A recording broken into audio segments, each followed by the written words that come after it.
Bom dia! O MT Sesc TV está começando e o programa de hoje tem muita informação sobre saúde e uma receita deliciosa.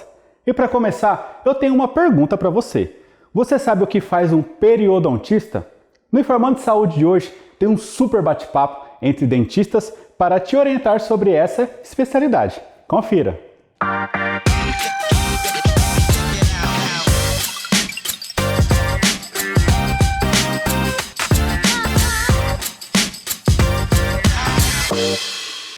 Olá, eu sou a Érica, sou dentista do Sesc e hoje nós vamos falar no programa Informando Saúde um pouquinho mais sobre gengivite e sobre a especialidade que trata esse assunto. Hoje nós temos como convidada a doutora Gisele, que é periodontista do Sesc. Olá, tudo bom? Tudo bem, doutora? Joia. Vamos falar um pouquinho mais sobre gengivite, doutora? Na verdade, explica pra gente, o que é um periodontista? Um periodontista é um especialista na área de odontologia que trabalha com a estrutura em volta do dente. Então a gente tem o dente e as estruturas em torno dele, que é a gengiva e a estrutura óssea. Então a gente cuida dessa área. Bacana. Doutora, existe um problema que muitos conhecem e outros também desconhecem, que é a famosa gengivite. O que é gengivite? A gengivite é uma inflamação dessas estruturas no entorno do dente, ocasionada por alguns fatores. Essa inflamação ela causa sangramento gengival, às vezes mau hálito, e tem alguns fatores relacionados a isso. Doutora, todo sangramento gengival tem a ver com gengivite? Praticamente todos, Existem alguns fatores externos que também influenciam nisso, algumas questões relacionadas à saúde de modo geral, mas a grande maioria está relacionado à gengivite. Doutora, quando a gente não trata a gengivite, quais as consequências a curto e a longo prazo? O que acontece ali com o paciente? O que a gente pode observar? Certo, vamos lá.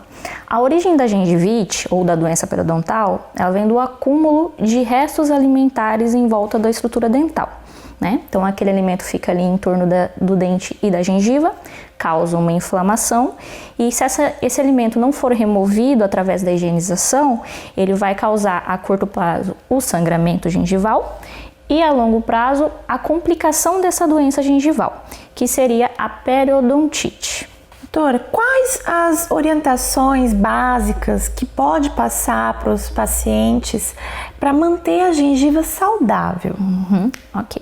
Gengiva saudável, a gente depende de uma boa higiene. Então, uso constante e diário de escova, fio dental e visitas regulares ao cirurgião dentista, clínico geral ou especialista que pode melhor orientar sobre cada caso. Doutora, a gente escuta muito gestantes falando que culturalmente é normal na gestação perder dente, é normal sangrar, é normal ficar com o dente amolecido.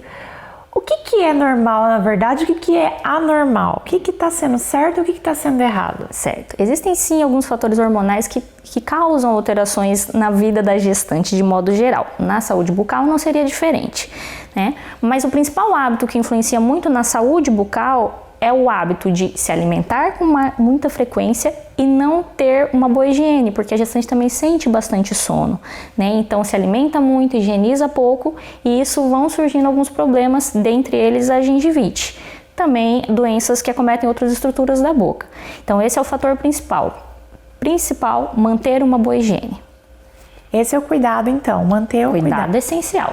Sim, elas têm o aumento da progesterona, durante essa fase, Sim. que favorece, mas não por favorecer que tem que achar que isso é normal. Que é normal. Tem que procurar então um profissional clínico geral ou um periodontista para ver isso, Exatamente. A grávida pode então ir nesse período tranquilamente no especialista, sem medos, que a cultura muito coloca medo, Sim, pode e deve, o cuidado essencial, A boca não está separada do resto do organismo, então ela faz parte sim de uma boa condição de saúde para a mãe e para o bebê que está chegando, Uma das curiosidades que já está comprovado cientificamente é que a doença periodontal, a gengivite, é um dos fatores que pode influenciar em parto prematuro, por exemplo. Então, pensando na saúde do bebê, é essencial manter essa saúde bucal.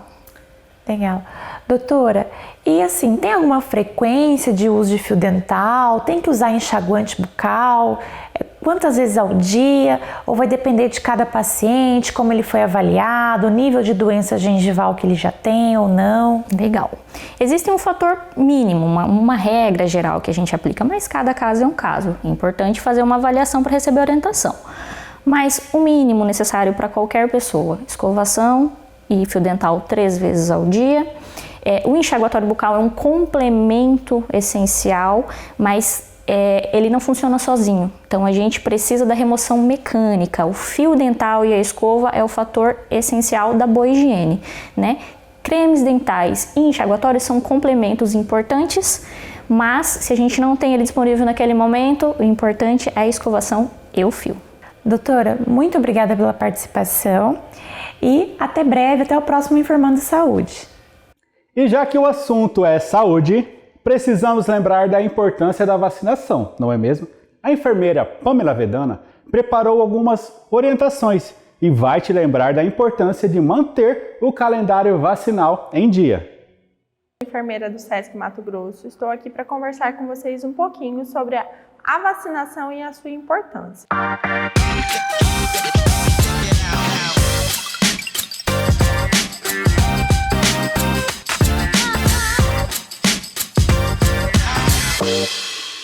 O Brasil possui um calendário de vacinação mais completo do mundo. Ele é gratuito e é um direito de todos nós. Vacinar é uma ação de prevenção e promoção à saúde coletiva, e a sua indicação deve ser respeitada, pois é a forma mais segura de prevenir contra as doenças graves. Como a vacinação ajuda o nosso sistema imunológico? Quando uma pessoa é infectada pela primeira vez por um antígeno, uma substância estranha no organismo, o sistema imunológico produz um anticorpo para combater aquele invasor. A produção não é feita em velocidade suficiente para prevenir que a doença exista, já que o sistema imunológico não conhece aquele invasor. Por isso, a pessoa fica doente. Se aquele organismo invadir o corpo novamente, o sistema imunológico vai produzir anticorpos em uma velocidade suficiente para evitar que a pessoa fique doente uma segunda vez. Essa proteção é chamada de imunidade. A vacina gera imunidade com os mesmos antígenos que causam a doença, mais enfraquecidos ou mortos. A vacina ensina e estimula o sistema imunológico a produzir anticorpos que nos levam à imunidade. O calendário nacional de vacinação contempla não só as crianças, mas também adolescentes, adultos, idosos, gestantes e povos indígenas. Ao todo, são disponibilizadas 19 vacinas para mais de 20 doenças, cuja proteção inicia desde recém-nascido e podendo se estender por toda a sua vida. As vacinas são seguras? Eventuais reações como febre e dor local podem ocorrer após a aplicação de uma vacina, mas os benefícios da imunização são muito maiores do que os riscos das reações temporárias. É importante saber que toda vacina licenciada para o uso passou por diversos testes e fases, desde a avaliação até os processos iniciais de desenvolvimento, até a produção e a fase final, que é a aplicação, garantindo assim total segurança para nós. Existem vacinas que a gente tem que tomar de tempo em tempo? Sim, como a de difteria e a de tétano. A cada 10 anos elas precisam ser renovadas, então a gente precisa sempre dar uma olhadinha no nosso cartão de vacina e ver se está tudo ok, tá bom? Uma dúvida muito frequente também que existe, que foi um estudo que foi até tido como um estudo super errado, tiraram de várias revistas científicas no ano de 1993, foi a que a vacina poderia causar autismo nas crianças. Isso é um mito. Inúmeros estudos de altíssima qualidade já comprovam que essa história é uma mentira e que não é válida hoje em dia e que nunca causou também, não tem nada que associe o autismo às dosagens que a gente toma de vacina, tá? Mais uma vez, a gente tem que reforçar a importância da vacinação, ressaltando principalmente no atual contexto que a gente está vivendo, a importância da vacinação da influenza, que é uma vacinação de campanha e que hoje, com a Covid-19, a gente precisa, os grupos prioritários estarem tomando corretamente essa dose da vacina. Caso você seja um grupo prioritário da campanha para a influenza, procure um posto de saúde mais próximo à sua residência e vacine-se. É muito importante, pode salvar a sua vida. Muito obrigada, gente. Sigam as redes sociais do Sesc Mato Grosso, curtam, compartilhem. Caso vocês tenham alguma dúvida, pode deixar nos comentários. A equipe de saúde está totalmente disposta a ajudar vocês. E também, se vocês quiserem alguns temas diferentes para a gente gravar, pode deixar também. Muito obrigada, viu? Até a próxima. Agora que você já recebeu dicas valiosas de como cuidar da sua saúde, nós vamos para um rápido intervalo, mas já voltamos. Não saia daí!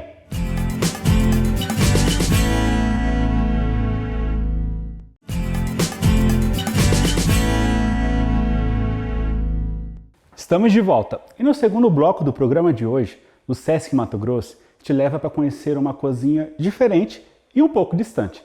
Localizado no Pantanal Mato Grossense, o restaurante Colhereiro prepara alimentos inspirados na culinária pantaneira. Confira! Meu nome é Felipe Fogaça, sou um dos chefes de cozinha aqui do Hotel Sesc Porto Cercado.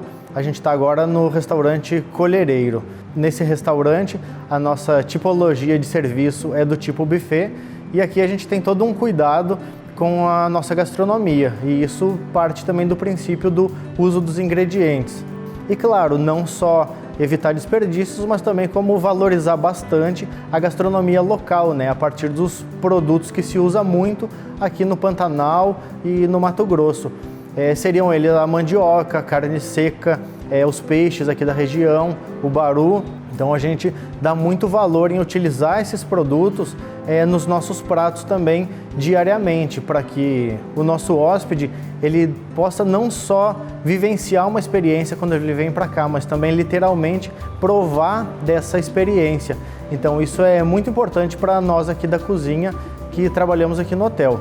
O Sesc Pantanal ele tem como um dos principais propósitos comprar e fomentar esse uso local de ingredientes, né? Não só a gente valorizar a gastronomia local, mas também o pequeno produtor. E isso faz toda uma diferença. O bauru que a gente usa aqui no restaurante é de um produtor que mora no entorno da cidade de Poconé, onde o Sesc Pantanal auxiliou ele também a desenvolver todo esse projeto de como ele deveria tratar a castanha, né, para ter uma renda própria e, claro, a gente também consome dele esse produto e deixa ao alcance do hóspede. Tudo isso é fundamental para que o hóspede ele vivencie essa nossa cultura, experimente ela e torne a experiência aqui no nosso hotel única, né, do ponto de vista gastronômico e também turista.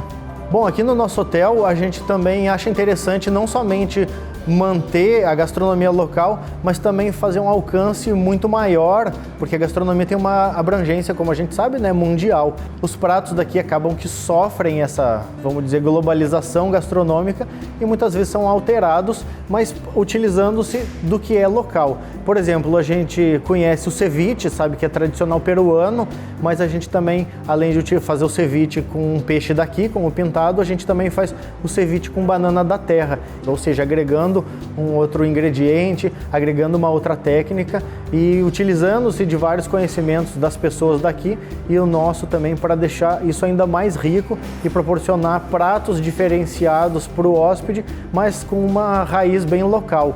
Bom, parte dos ingredientes que a gente utiliza também aqui nas nossas preparações também vem aqui do hotel e isso é muito interessante porque a gente tem uma horta que cultiva diversos tipos de folhas, temperos, como cheiro verde, tomilho selvagem também, que é muito interessante, diversos tipos de hortaliças também, e tudo isso faz parte também para compor o nosso buffet. E não só compõe o buffet, também como compõe a experiência do hóspede. Ele pode visitar nossa horta, entender da onde que vem os produtos, como levar os filhos lá, e isso é muito legal assim, para a gente utilizar o que é da região, o que é local, o que é produzido pelo hotel também. Agora que você já conhece o chefe Felipe Fogaça e sabe um pouco de como funciona o restaurante Colhereiro, que tal aprender uma receita diferente para surpreender a família no almoço do final de semana? Fique agora com os sabores do Sesc.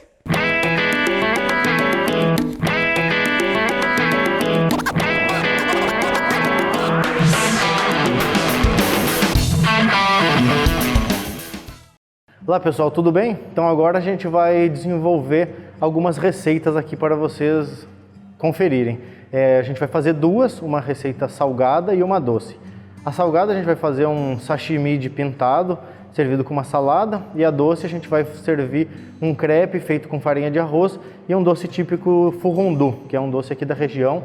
Depois eu vou falar um pouquinho sobre ele, tá bom? Então vamos lá. Para nossa receita de sashimi, a gente vai utilizar um filé de pintado e alguns outros ingredientes aqui para fazer o acompanhamento. Vai ser uma salada de rúcula e esses outros aqui a gente vai utilizar para fazer o tempero. Sal, cebolinha, pimenta de cheiro, maracujá, a fruta mesmo, pimenta do reino preta, azeite, um pouco de coentro e uma goiaba. Então primeiro eu vou começar trabalhando o filé. Esse aqui é um filé de pintado, eu estou com ele bem fresco aqui. Eu vou começar, antes de cortar ele, dar uma limpada, que é tirar toda essa parte aqui de trás, que é um pouquinho mais gordurosa. Então, vamos lá, vou começar. Essa parte aqui não é interessante servir, ainda mais por o peixe estar meio cru. Como vocês podem ver aqui na minha faca, ela está ficando com a gordura do peixe, que é mais concentrada nessa parte aqui. Então por isso que é legal tirar, senão ela fica um pouquinho indigesto na boca, não fica muito legal consumir. Então por isso que eu estou tirando ela.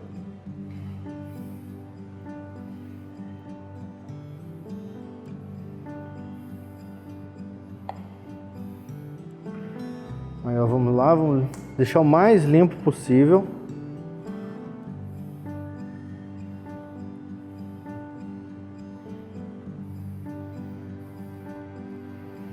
Aí, ó, tá ótimo. Agora eu tiro essas pequenas rebarbas aqui da lateral também.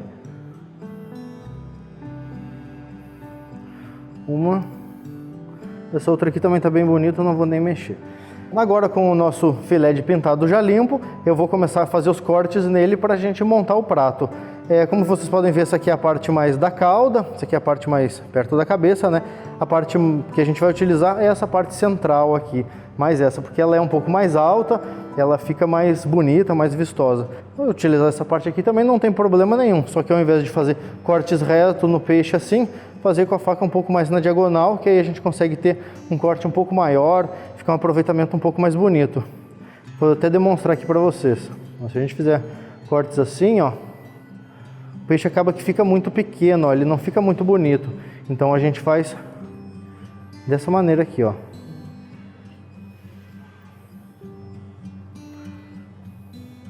Ó a diferença, a gente já começa a ter um pedaço muito maior, ó, fica muito mais interessante assim.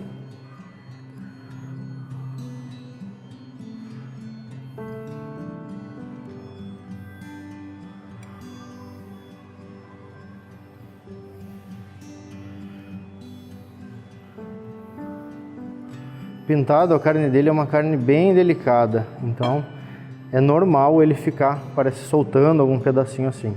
Ainda mais que a gente está trabalhando ele com corte bem fino, então ele acaba, parece querendo se desfazer um pouco, mas mesmo assim, ó, vocês podem ver, ele fica bem interessante, ó, fica bem bonito, ó, fica bem liso.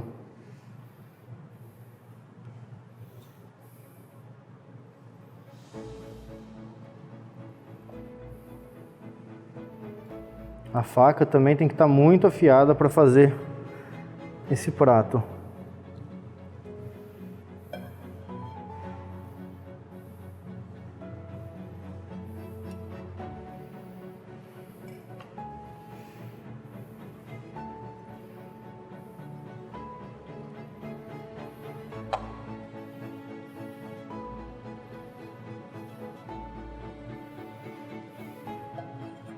Bom pessoal, então eu já dei uma organizada aqui na preparação, a gente já fez os cortes de peixe, já dispus eles aqui no prato para ficar mais organizado, né, para a gente fazer um empratado para degustar depois.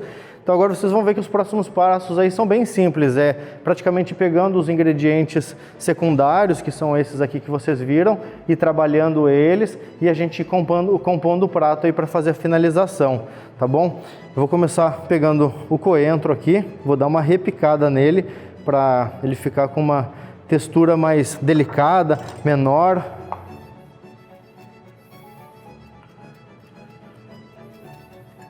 Aí tá legal assim, já tá bem picado.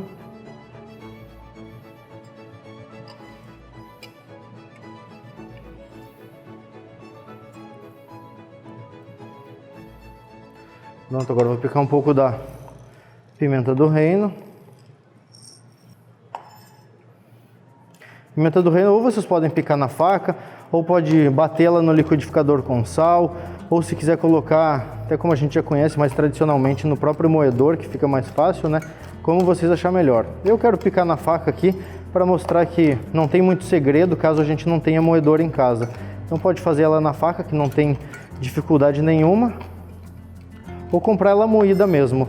Mas quanto menos processado tiver o ingrediente, melhor, porque daí a gente trabalha ele tem mais potência de sabor, fica mais interessante, a gente tem uma outra textura aqui que pode trabalhar, fica bem legal assim. Aí, ó, tá pronto. Bom, agora para começar a compor o prato, eu gosto sempre, quando a gente vai trabalhar com peixe cru, colocar primeiro os líquidos e depois ir colocando os secos. Vamos dizer, os líquidos aqui que a gente tem é o nosso maracujá e o nosso azeite. Por quê? Se eu colocar pimenta, colocar sal, colocar algum outro ingrediente, quando eu for colocar esses aqui, às vezes eu posso estar correndo o risco dele me escapar ali, não ficar em cima do peixe ou na posição que eu mais gostaria. Então vou começar colocando o azeite aqui.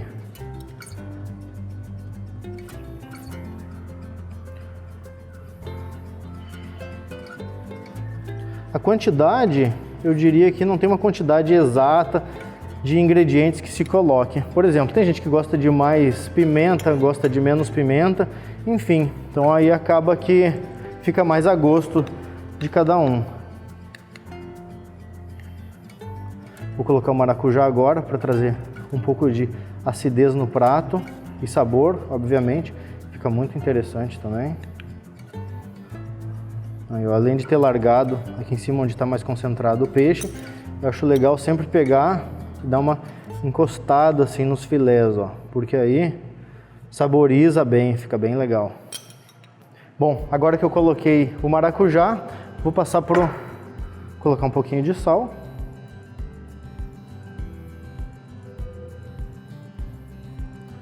Aí, é bem pouco mesmo. A gente quer preservar muito, é o sabor mais do peixe, é o natural. Um pouquinho da pimenta do reino que a gente picou.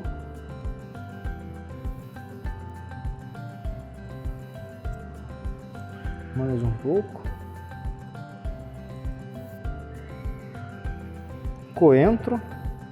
Também não vou colocar muito, não. Um pedacinho.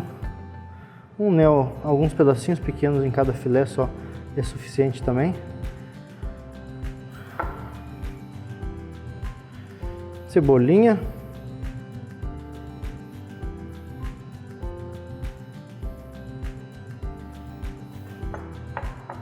Agora eu vou trabalhar a pimenta de cheiro. Todas as pimentas, elas são compostas por essas sementes no meio dela. Se vocês não quiserem potência da pimenta, tirem essas sementes aqui. Toda a potência, essa carga ardida da pimenta está na semente. Então, tirem. A pimenta de cheiro não tem essa ardência tão forte, mas eu tiro mesmo por conta de acabamento. Vou fazer um corte bem fino nela aqui também. Nossa, o perfume dessa pimenta aqui é muito bom. Também mesma coisa, colocar só um pouquinho em cima de cada filé. O importante quando vocês estão construindo um sabor é não exagerar em nada. Todos os ingredientes eles têm que participar do ingrediente principal, que no caso aqui é o peixe, né? Eles não podem se tornar principal também. Eles têm que ser sempre coadjuvantes. A rúcula eu já tenho ela aqui previamente higienizada. Vou dar um corte grosseiro nela aqui, nada demais. Gosto de aproveitar os talos também. Tem gente que não gosta de aproveitar esses talos mais no final, mas eu acho bem legal porque eles trazem uma crocância a mais do prato. Então aí eu dou uma misturada assim, ó. Acaba que quem não gosta acaba que nem percebe. E ó, ele acaba ficando bem disfarçado, dá para aproveitar ela no total. Vou colocar aqui. Também não quero colocar muita rúcula, né? Porque a rúcula, por mais que ela esteja um pouco mais alta que o peixe, ela não é o ingrediente principal. Então, ela em pouca quantidade assim também tá bem interessante. Agora, vamos colocar a goiaba. Ela vai trazer uma doçura bem legal para o prato, fica bem interessante servir alguma fruta com algum peixe. Vou dar uma descascada na goiaba aqui. Aí tá bom, não vou descascar tudo porque a gente quer só um pedaço.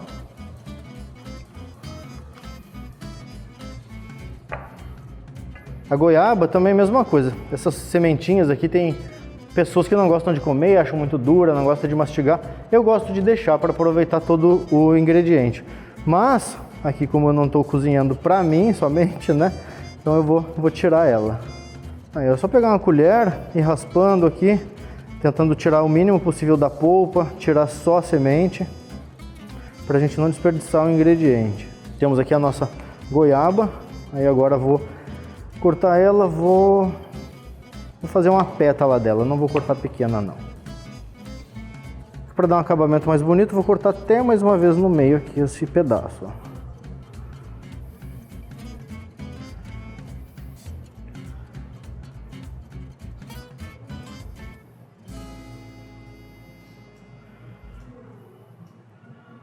Aí, ó, 2 pedaços de goiaba tá suficiente, a gente também não quer muito.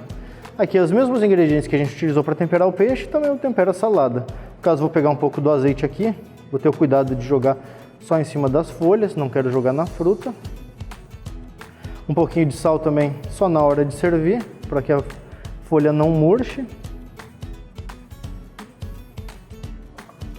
Como o peixe também já tem o maracujá, eu não vou colocar o maracujá aqui, vou deixar ela com tempero mais básico assim. Bom, pessoal, então esse aqui foi o nosso sashimi de pintado. Bom apetite!